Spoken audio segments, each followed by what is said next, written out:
मर्यादा पुरुषोत्तम भगवान राम दुल्हा बनकर पहुंचे हैं मिथिलापुरी में। मिथिलापुर की औरतें आपस में हिल मिल करके जाती हैं दुल्हा को देखने के लिए। ये हमारी परंपरा है, हमारे गांव की, हमारे घर की परंपरा है।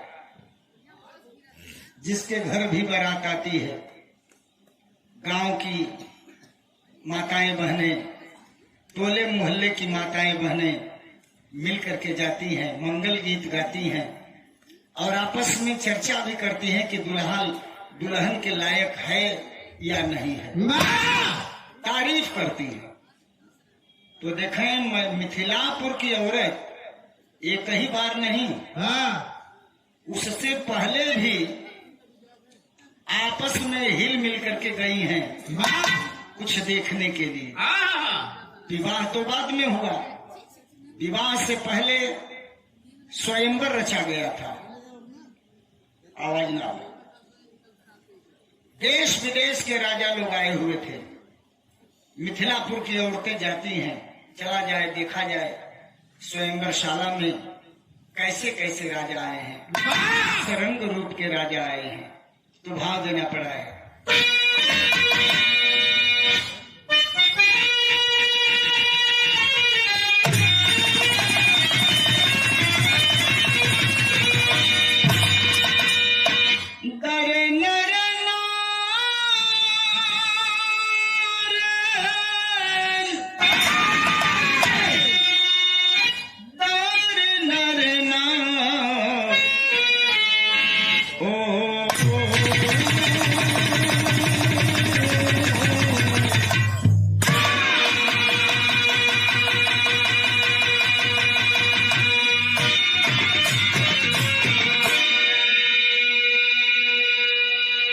आपस में औरत लोग मिथिलापुर का बतियावत हैं, कहत हैं, का कहत हैं कि अरे मिथिलापुरी में सब, अब मिथिलापुरी में सब आइल राजनवा, चला देखी आई, चला सखी चला देखी आई, नजर भर के नजर भर के नजर भर भर के हो।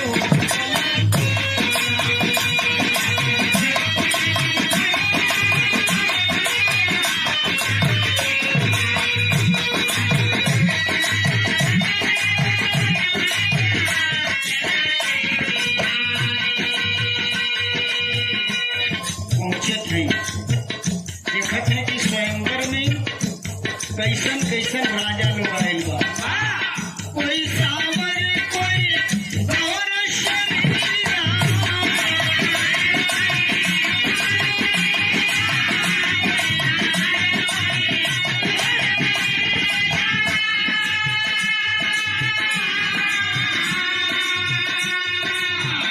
एक से एक, अरे एक से एक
किए, फिर भी धनुष उठने की बात तो ये लग रही, हिली डुली तक नहीं।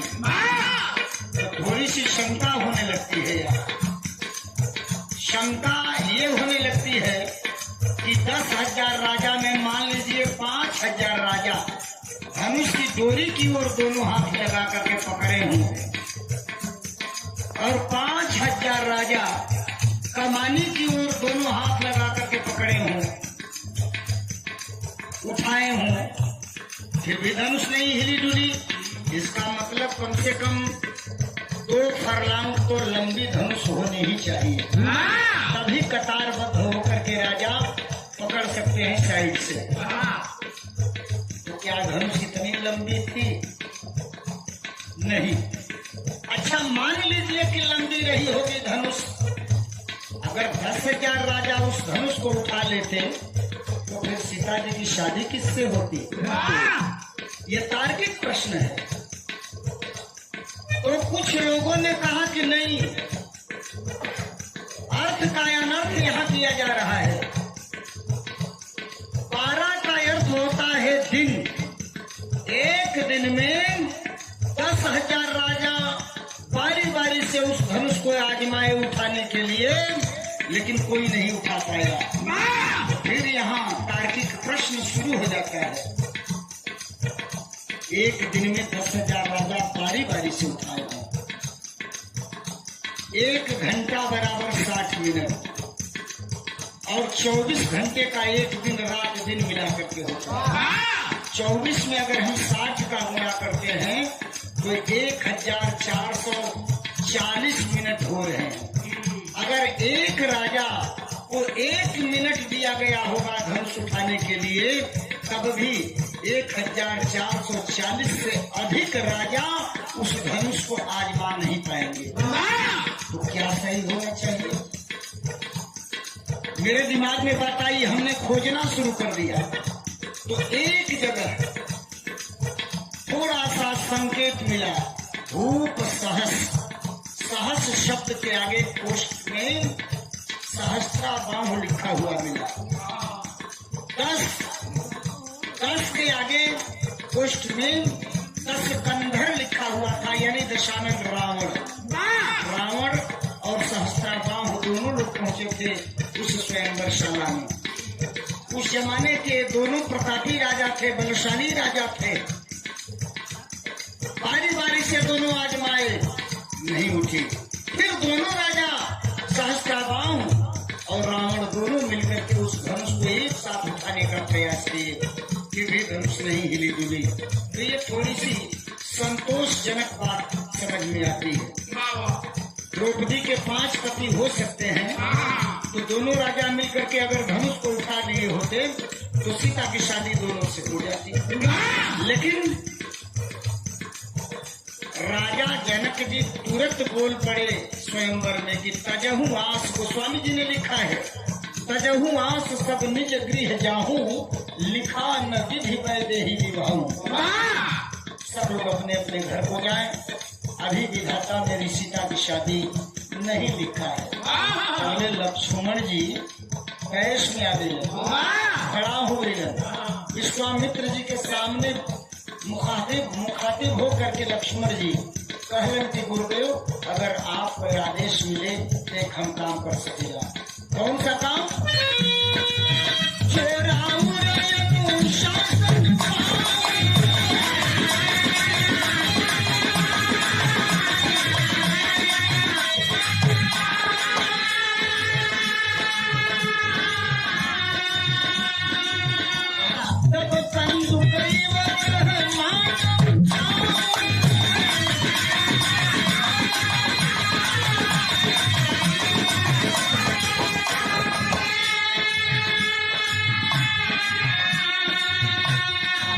गुरुदेव,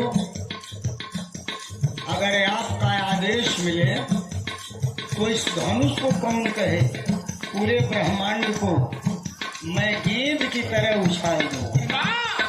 विश्वामित्र गुरु कहते हैं कि धैर्य रखो लक्ष्मण, कैश में आने की, आवेश में आने की जरूरत नहीं है। इशारा करते हैं गुरु विश्वामित्र जी प्रभु राम की ओर। भगवान राम उठे, धनुष वेदिका पर गए, धनुष उठाए, चाप चढ़ाए, कब उठाए, कब चाप चढ़ाए और कब धनुष टूट गई, कोई देखा, कोई देख नहीं पाया। आवाज में आवे, कोई देखा, कोई देख नहीं पाया। तो भाव देना पड़ा है क्या?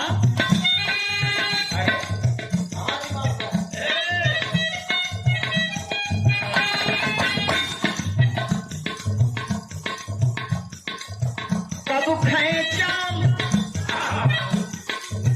चोरा शासन पाओ,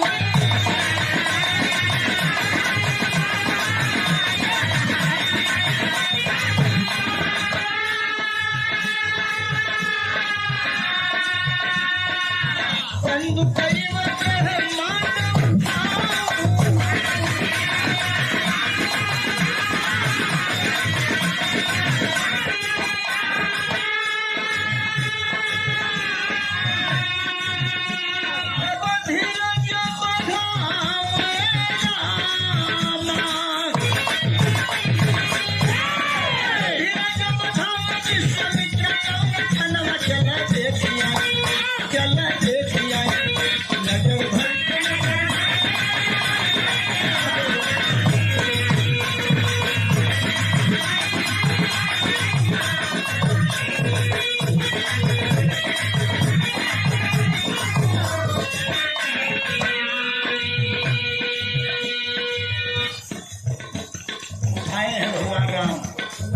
तो कहना पड़ा, कोई देखा, कोई देख न पाया।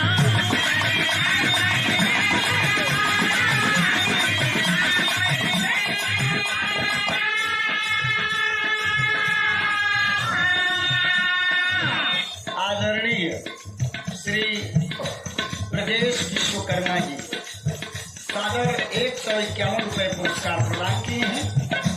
मालिक सदा सुखी रखे, सबको यथोचित नमन। कहना पड़ा है, कोई देखा, कोई देख न पाया।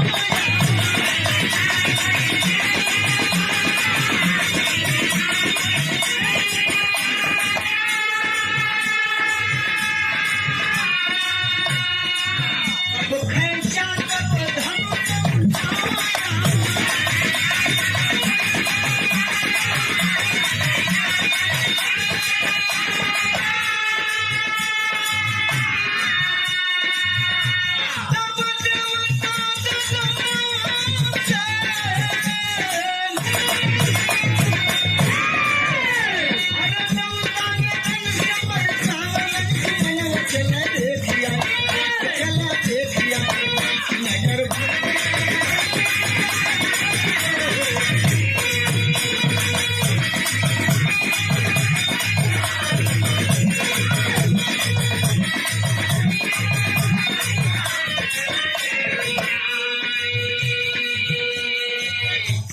धनुष जब राम ने तोड़ा,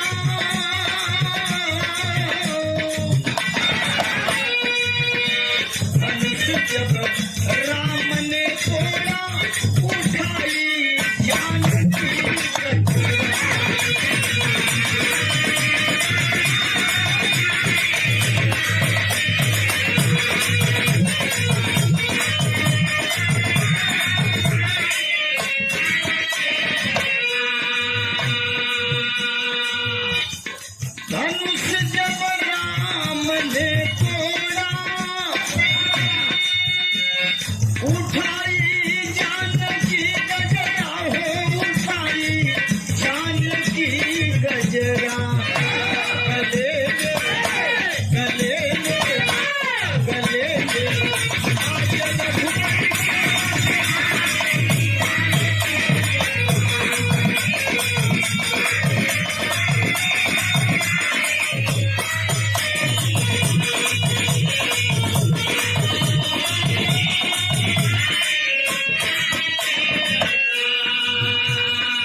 सबके चेहरे पर मुस्कान आ गई।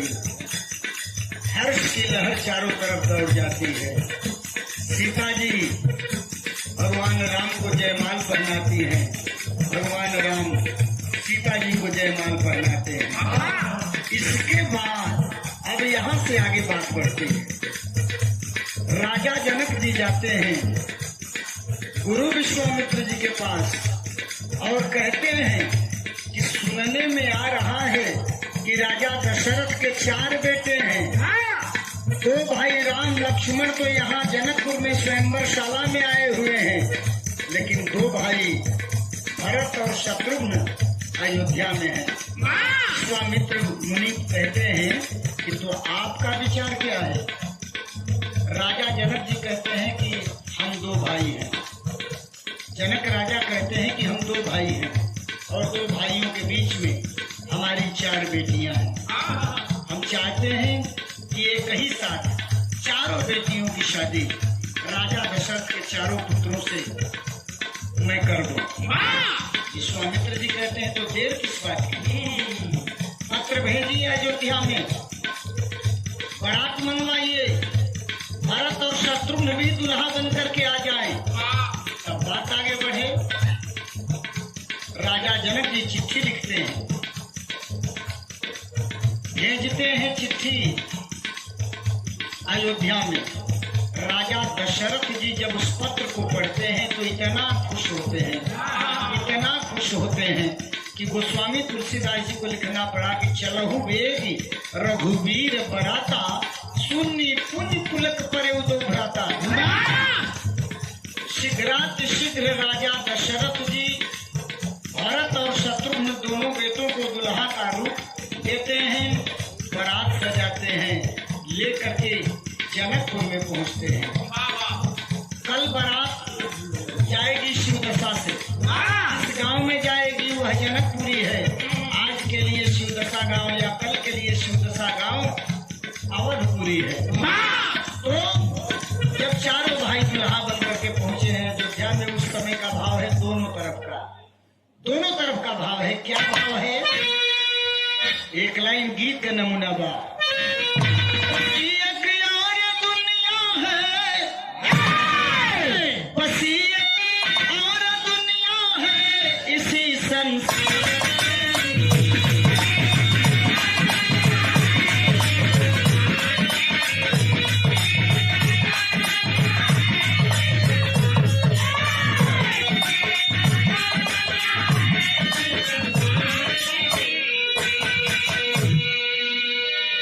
अग्रिम बधाई है, अग्रिम आशीर्वचन है। कहना है क्या आया इस महफिल में, अब आया इस महफिल में बड़े बड़े से।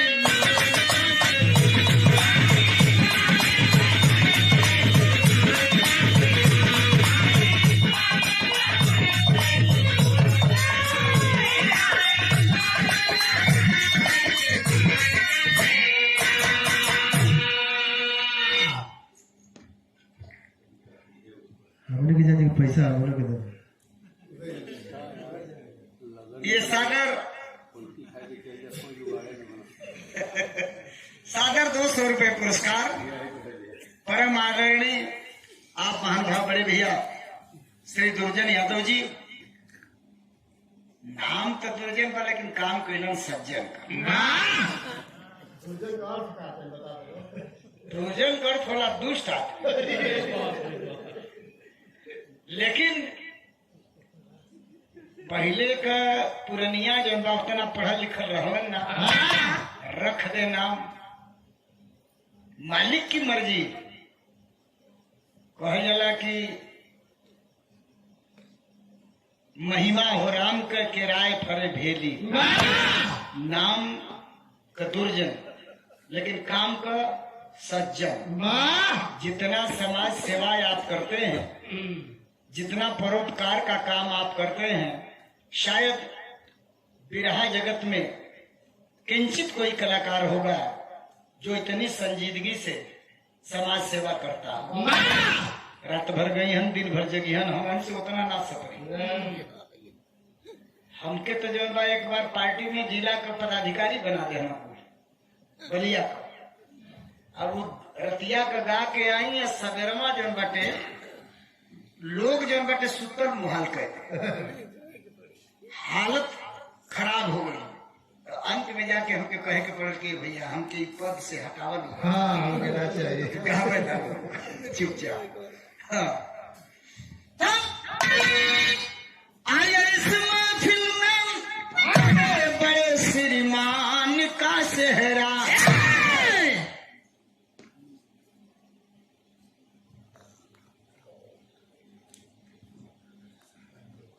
पापे पूत परापत घोड़ा।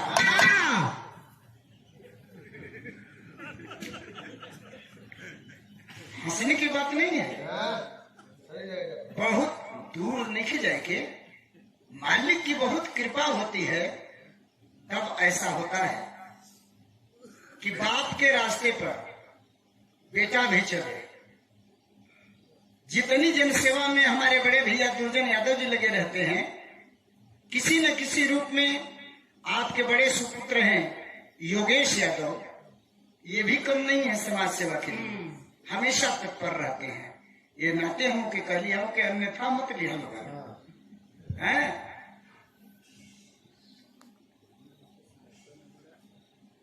100 रुपया पुरस्कार पुष्पहार के साथ साथ आशीर्वाद का कहना कि आए इस महफिल में बड़े बड़े श्रीमान का सेहरा, आज श्रीमान का सेहरा। तो नीचे हंसे धरा, अरे नीचे हंसे धरा या ऊपर सूरज।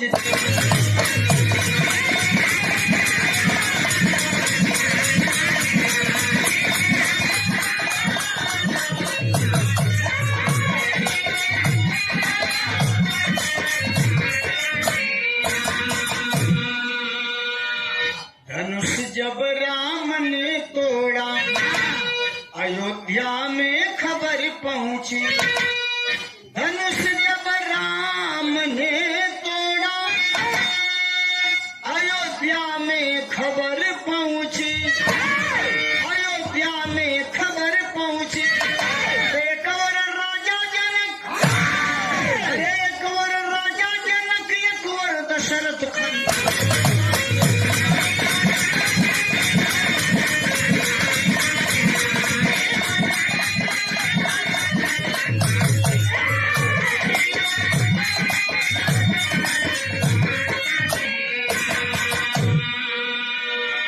लगी जब द्वार पूजा तो गुजी द्वारे पे शहनाई।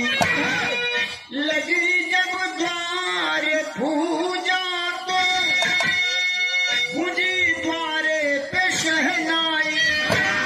महल में मातु जानकी, महल में मातु जानकी, तनु में भगवान।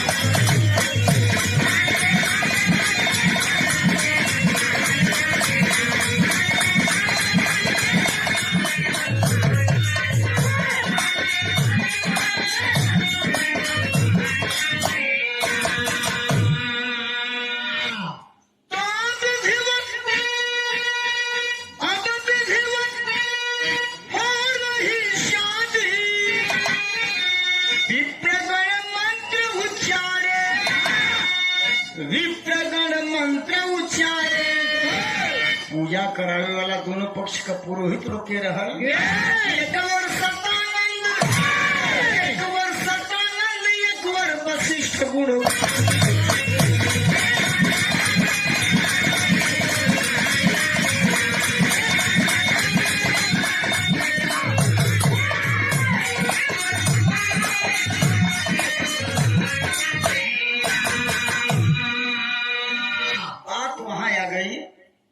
जहां से शुरू हुआ था, बड़े भैया बताए थे कि 3 जने घरवा में पौड़, वहीं पर बात आ गई।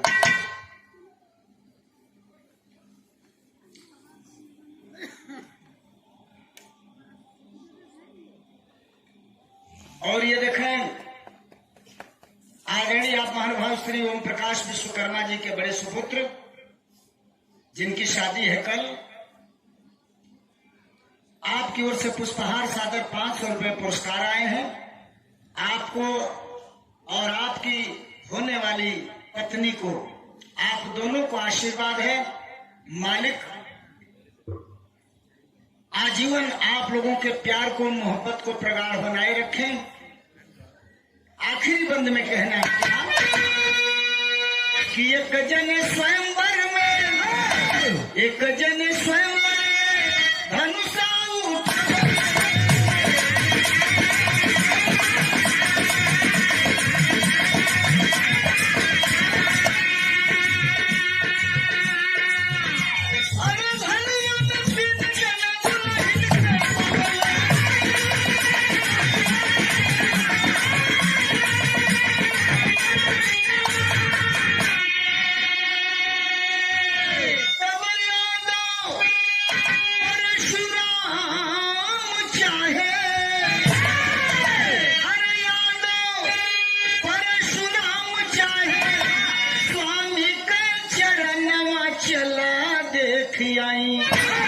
चला देख आई, नजर भर के, नजर भर